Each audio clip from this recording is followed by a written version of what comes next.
After the show, I read a comment on Twitter on SRK, Shah Rukh Khan's Twitter, that he said that post-show he had some discussion with you. I fully respect all the hadiths. I have read the Quran in my own way, in Arabic and in English. السلام علیکم ناظرین. Doctor Zakir Naik صاحب سے پہلا سوال جو کیا گیا وہ یہ تھا کہ شاہ رخ خان اسلام کو پھیلانا چاہتے ہیں تو کیا یہ ہر مسلمان کے لیے لازمی ہے کہ اسلام کو دوسروں تک پہنچایا جائے اور کیسے پہنچایا جائے؟ اس طرح شاہ رخ خان نے کہا تھا کہ دل سے مسلمان ہونا ضروری ہے نہ کہ ظاہر سے. تو ڈاکٹر ذاکر نائک صاحب نے جواب میں خود خوب تفصیل سے سمجھا دیا اور یہ ویڈیو بنانے کا فیصلہ اس لیے کیا تاکہ آپ حضرات کمنٹ میں ضرور شاہ رخ خان کی ہدایت کے لیے دعا کریں. مزید ڈسکس کرنے سے پہلے اس ویڈیو کو لائک کریں اور چینل کو سبسکرائب کر کے بیل آئیکن پہ ضرور کلک کریں. ناظرین، ڈاکٹر ذاکر نائک صاحب نے سوال دہرانے کے بعد جواب دیتے ہوئے فرمایا کہ میں شاہ رخ خان کی اس بات سے اتفاق کرتا ہوں کہ ہر مسلمان کو اسلام کا پیغام دوسروں تک پہنچانا چاہیے کیونکہ یہ ایک فرض ہے اور اہم فرض ہے. اس فرض کو نبھانا ہر مسلمان کا فرض ہے. آپ نے سورہ آل عمران کی آیت نمبر 110 کا حوالہ دیا جس کا ترجمہ کچھ اس طرح تھا کہ مسلمان دنیا کی بہترین امت ہیں کیونکہ مسلمان جو اپنے لیے پسند کرتا ہے وہی دوسروں کے لیے.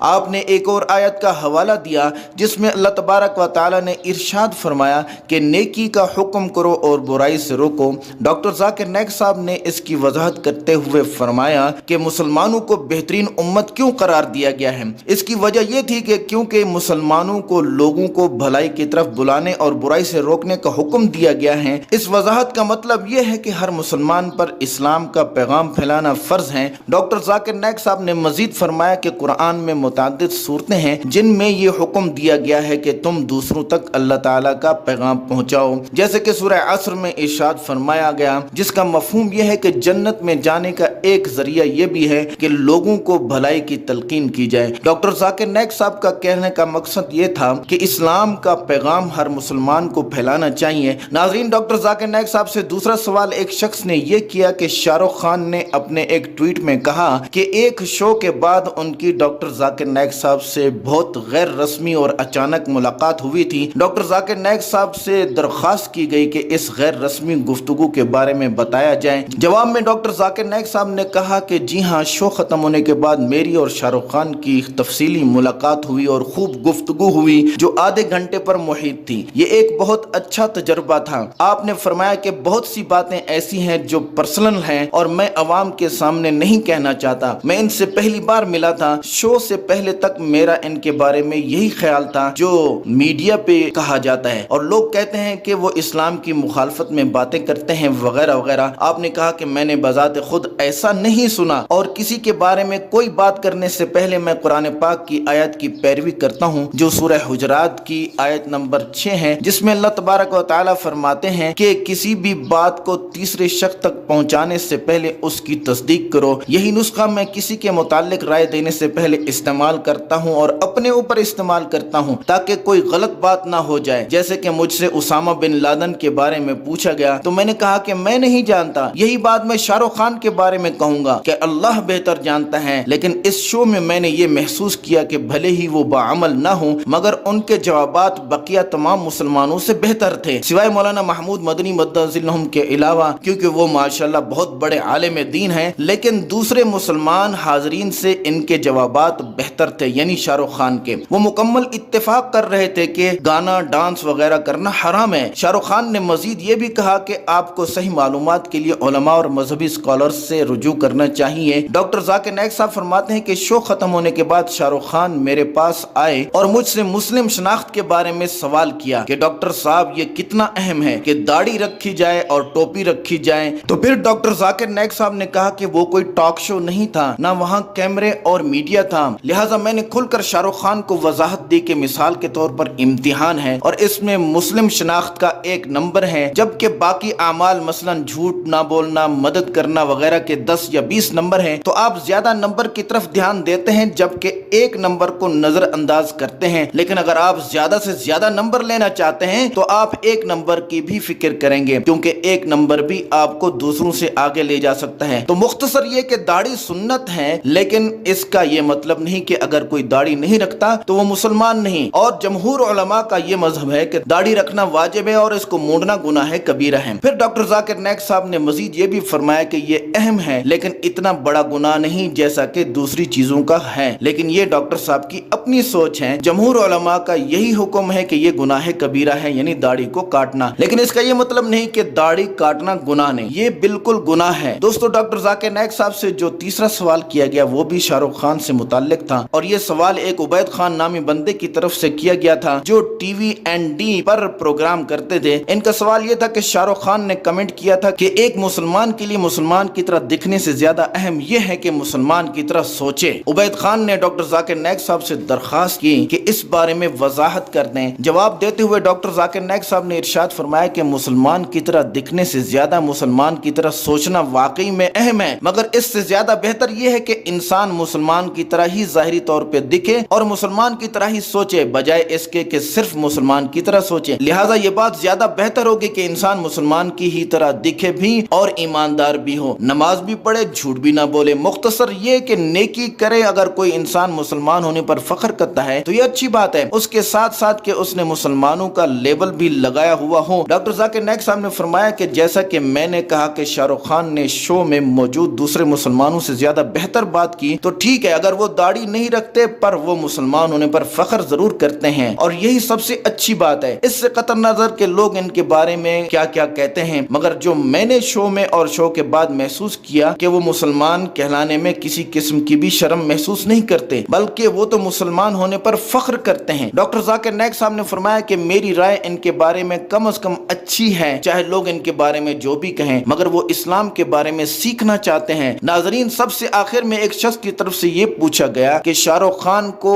انہوں نے دیکھا بھی ہے اور وہ کہتے بھی ہیں کہ میں نماز پڑھتا ہوں اور اس سال انشاءاللہ حج پر بھی جاؤں گا، تو اللہ کرے انہیں ہدایت نصیب ہو جائے۔ انہوں نے یہ بھی کہا کہ میں نہیں جانتا کہ یہ آپ کی محبت کا اثر ہے یا کچھ اور، بہرحال اللہ تعالیٰ انہیں ہدایت دے۔ ڈاکٹر ذاکر نائک صاحب نے جواب دیتے ہوئے فرمایا کہ پتہ نہیں، میں نہیں سمجھتا کہ میری وجہ سے ہے، لیکن اللہ پہلے ہم سب کو اور پھر انہیں ہدایت دے، اور آمین بولو۔ دوستو اس ویڈیو کے آخر میں ہم آپ کو شاہ رخ خان کی زندگی کے بارے میں بتاتے چلیں۔ شاہ رخ خان 2 نومبر 1965 کو نئی دہلی میں پیدا ہوئے۔ ان کے بچپن کے 5 سال اپنے نانا کے ہاں بنگلور میں گزرے، اس کے بعد دلی کے علاقے گوتم نگر میں پلے بڑھے۔ انہوں نے دلی کے اسکول میں ایڈمیشن لیا اور وہیں پڑھائی کی۔ اس کے بعد 1985 سے 1988 تک دلی کے ہنس راج کالج میں پڑھا اور وہاں سے اکنامکس میں بیچلر کی ڈگری لی۔ اس کے بعد جامعہ اسلامیہ یونیورسٹی سے ماس کمیونیکیشن کا کورس کیا۔ ان کا شوق شروع سے ہی شوبز کی طرف تھا اور طالب علمی کے زمانے سے ہی وہ دلی کے تھیٹر ڈیگ میں کام کرتے تھے۔ ماس کمیونیکیشن کا کورس بیچ میں چھوڑ کر وہ ایکٹنگ کی طرف متوجہ ہو گئے۔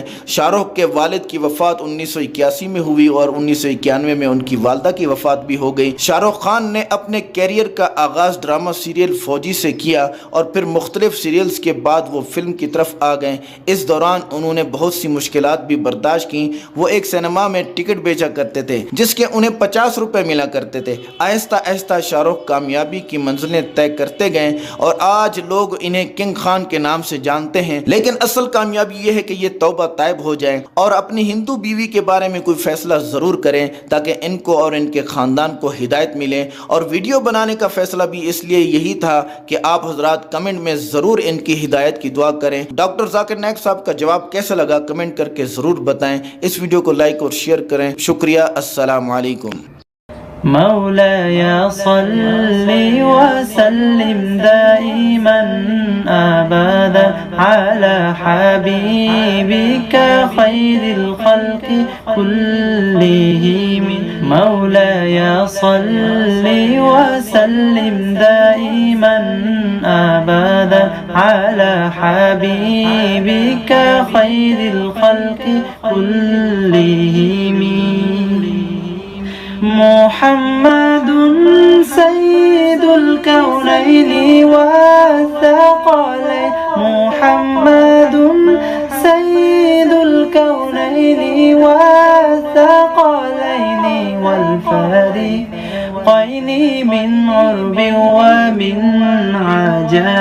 مولاي صل وسلم دائما أبدا على حبيبك خير الخلق كلهم. مولاي صل وسلم دائما أبدا